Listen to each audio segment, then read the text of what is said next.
Well, hello everyone. Welcome to the final Reddit League show of Season 5. We had our grand final over the last week. Raidman and Boxa both returning champions. Raidman in Season 3 and Boxa last season in Season 4 are looking to become the first person ever to claim 2 titles. Boxa would be back-to-back if he managed to pull it off. Just a quick reminder before we jump in to that, how they got here exactly.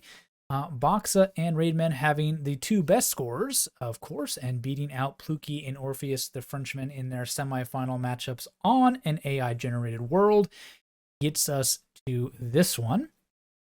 And, of course, the maps they decided to pick were the exact same as last season. So, I don't know. Calamity, do you think probably going into this one, you would have been thinking, well, if they pick the exact same maps, maybe the outcome would be exactly the same? Or, I mean, of course, seeds always change, so still very open.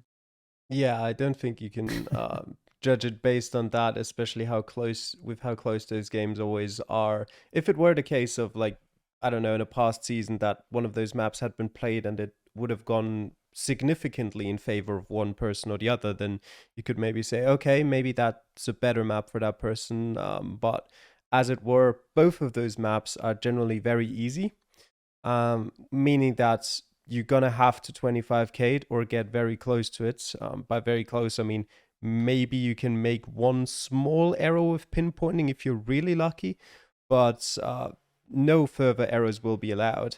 And yeah, I think it's interesting that they keep going with those maps. I mean, obviously they have their home advantage on them, but yeah, I feel like it would be interesting to see more difficult maps once in a while.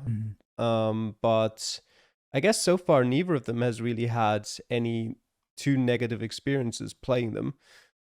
But yeah, so that's what they are. Yeah, Boxa, this is the 3rd time he's picked Germany. He has yet to drop a single point. Raidman, pretty good record in Lower Sleazy as well, except for that one weird click that was a bit crazy last season, which cost him the title, and of course, AI Generated World. If we ever get to that, has never been a problem for either of them. Not dropping any points. Obviously, on the scale of a world map, it is much easier. You don't have to worry about pinpointing quite as much. Okay, so let's start then in this order with Boxa's pick of Germany. And as we look at those locations, we can see that, well, this is a pretty typical spread of German locations, Calamity. Yeah, it's not unexpected. You have, well, I guess the one unexpected thing, I suppose, is that you don't have any locations in Berlin. But other than that, kind of 4 locations in North Rhine-Westphalia, not unusual. Would be nice if we'd have less there, but that's just where pretty much like 70% of the coverage is. So that's kind of what you just have to expect. And then 1 location over there in the east in Leipzig. Interesting enough, I think it was 2 seasons ago, the spread in Box's pick was almost identical to this. There was 4 in that kind of massive city area in the west, and then 1 city in Leipzig. So maybe 2 seasons ago, but if you freshen your memory, wouldn't have been surprising at all in that one. Yeah, I mean, how Germany usually plays, you're in a pretty urban area, and you just got to figure out where you are exactly, the right suburb and the road. And we'll look at their scores then, round by round, and quite the surprise, Calamity, Boxa dropping 4 points in the last round. He did use all of his time, but a slight pinpointing error there. Yeah, I don't think it was necessarily. I don't think you can call it a pinpointing error when you just run out of time. But it was a relatively difficult round for Germany, I suppose. The coverage wasn't easy. It's not like anything was broken or something like that. It's just that there were a couple of dead ends you could run into, not too many choices of where you could go. And also, it was a pretty far out there suburb of Düsseldorf, right next to the airport, which makes it difficult to get to too much information. I guess you could have potentially made it to the highway to the northeast if you could get through the coverage there, but I'm not even sure. Yeah, I guess you could have made that. Or alternatively, you could have gone kind of to the west over there, but also not too great information there. I think there is one interesting thing actually. There is a little side street sort of to the southwest of the actual location, which is called Am Flugfeld, which basically Mm. means at the airport. Which can give you a pretty good clue about which part of Düsseldorf you're in, and then you're just gonna have to figure out which side of the airport and hope that there isn't like a small airport somewhere in Düsseldorf that's different from the main one. The other thing about that round was actually that potentially made it slightly more difficult to do quick pinpointing is that your starting location actually is at a very small roundabout or something of the sort, which is not something that is replicated by the map. In the map, it's just one road through there. And Mm. the coverage was taken in 2008. So it's been 14 years. Maybe they've gotten rid of the roundabouts. Maybe the map just doesn't quite reflect reality there. But that would have potentially made it more difficult. Like if you see the little roundabout there, if you only got 4 or 5 seconds left, it's probably quite more likely that Boxer does manage to pinpoint it correctly. But because it wasn't there, it makes it more difficult. You Mm. potentially question yourself, thinking like there was a roundabout there, wasn't there? And yeah, that might cost you these precious few seconds at the end there. Unfortunately, yeah, Boxa dropping his first point in his home country, which does hand Raidman a 1-0 advantage in terms of maps.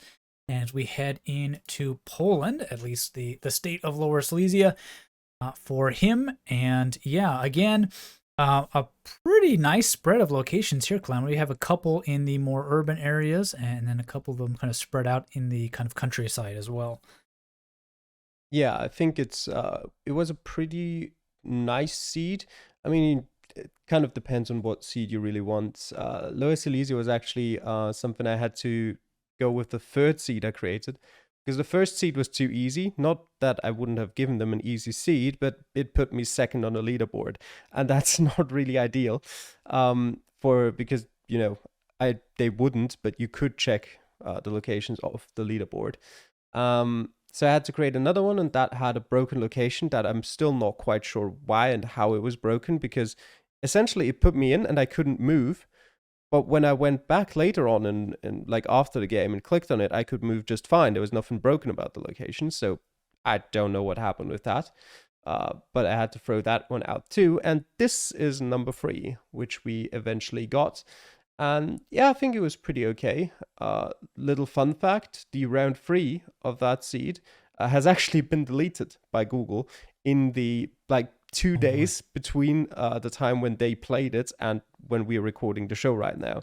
So that could have gone worse, could have been deleted between the time they played it, which wouldn't have been ideal, would have meant would have had to create another seed and they would have had more time to play. And yeah, so lucky that that didn't happen.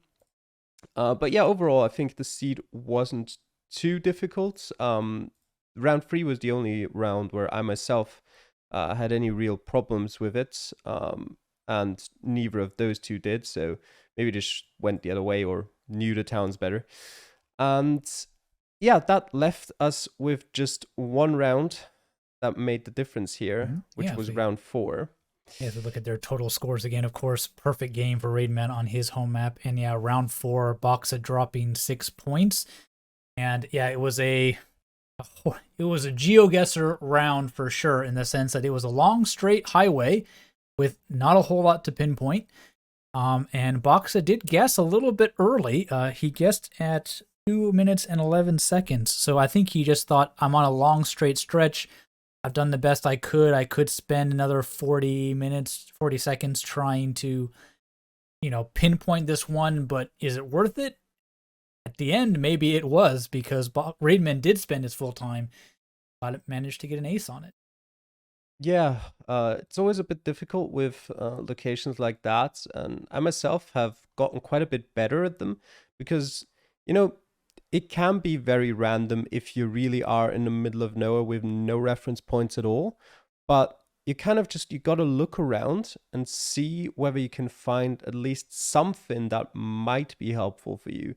And in this case, I'd be lying if I said I noticed that while I was playing, because I just knew where we were and I guessed, and I was like, yeah, that's a valid location. Coincidentally managed to 5K on it, 15 meters away. But there was actually one house over to the northwest, which you could see relatively easily from your starting location. The problem with that is it's not like directly north, it's slightly at an angle to the northwest. So it's still pretty difficult to judge where exactly you are in, corresponding to that house.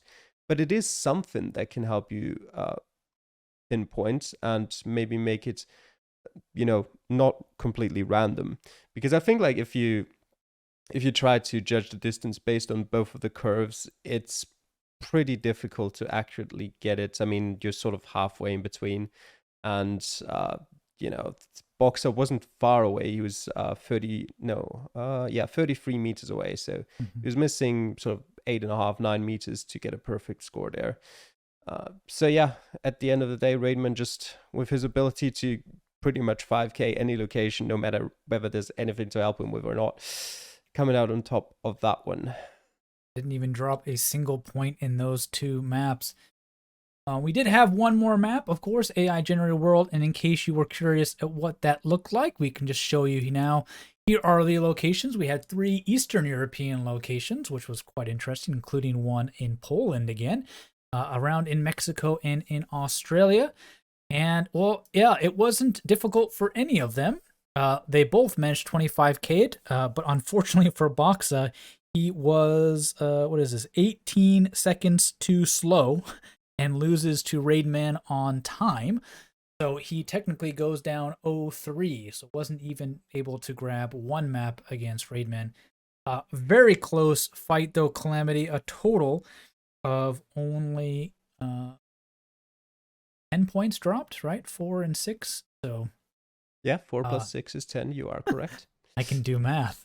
For Boxa, but that's what it takes, man. That's the championship level. 10 points over 3 maps is enough to cost you the championship. So we do have a repeat winner in Raidman Mucha.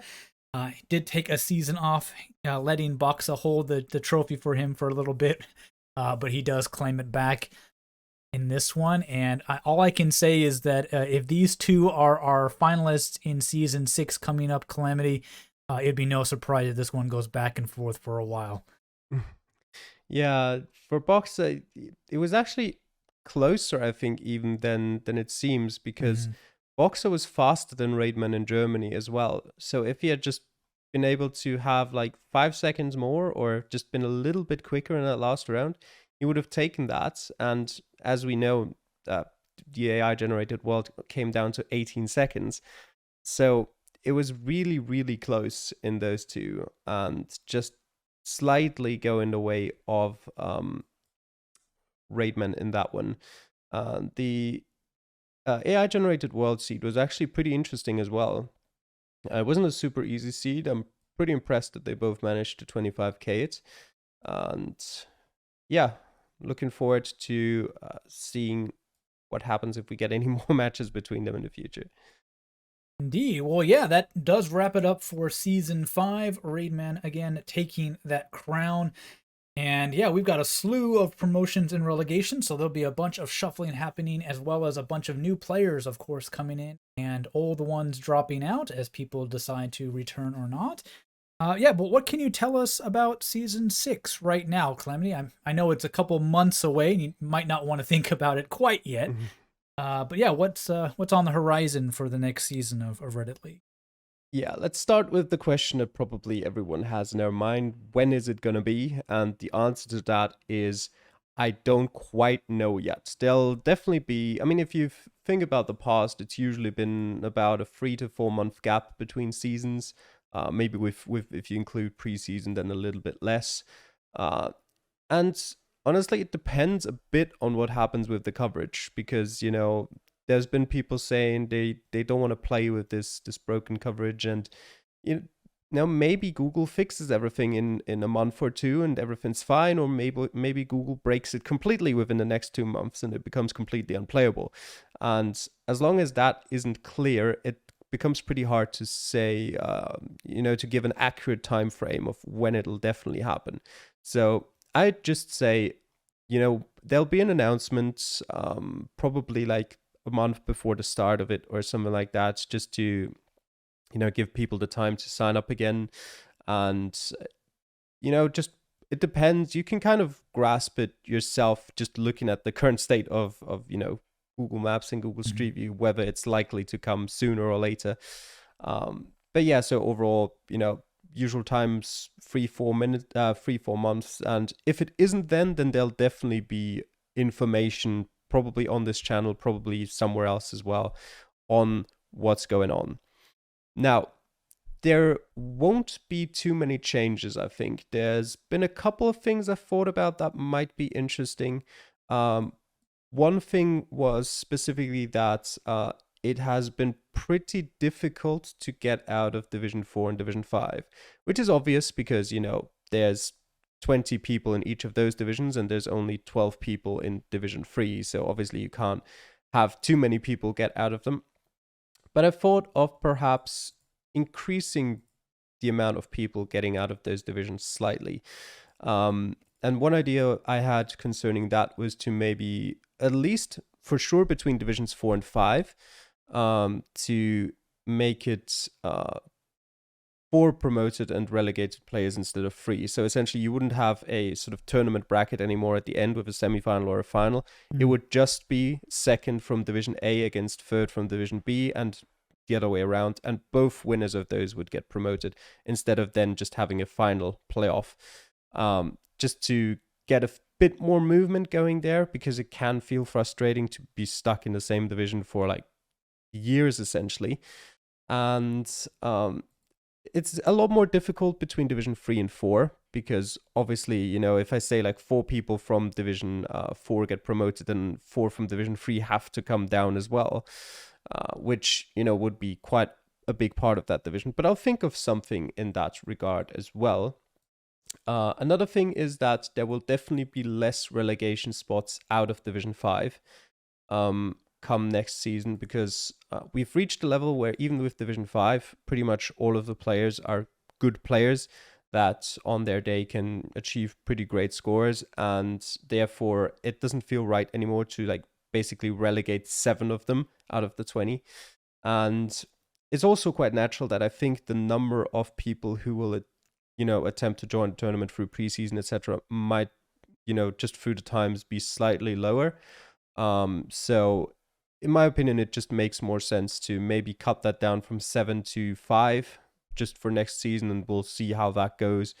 There should still be plenty of spots available through preseason, and with Reddit League Next that started this season, which was quite nice as well. It gives an opportunity to the people who wouldn't be able to make it in as well to qualify again through that. So I don't think that would be a big problem to sort of reduce the amount of spots available to preseason. And I guess it would only be reduced by 2 anyway, which isn't a massive difference. And the last thing isn't necessarily a change concerning the format itself, but I would really like to structure the rule set better. Not necessarily make changes to it in the way that, change this rule, change that rule, but more so in the sense that I'd like to clarify more rules, because I had a couple questions throughout the season about like, how exactly does this work? Mostly about the playoffs as well, which I realized it not really documented almost at all in the rule sheet. So I'd like to just structure that better, make it a bit more clearer, a bit more concise, and just pretty much cover everything that you could have a rule about, essentially, without it being too bloated. You don't want to have a 10-page rule sheet that then no one reads, but just make it a bit more clear. That's the main goal for that.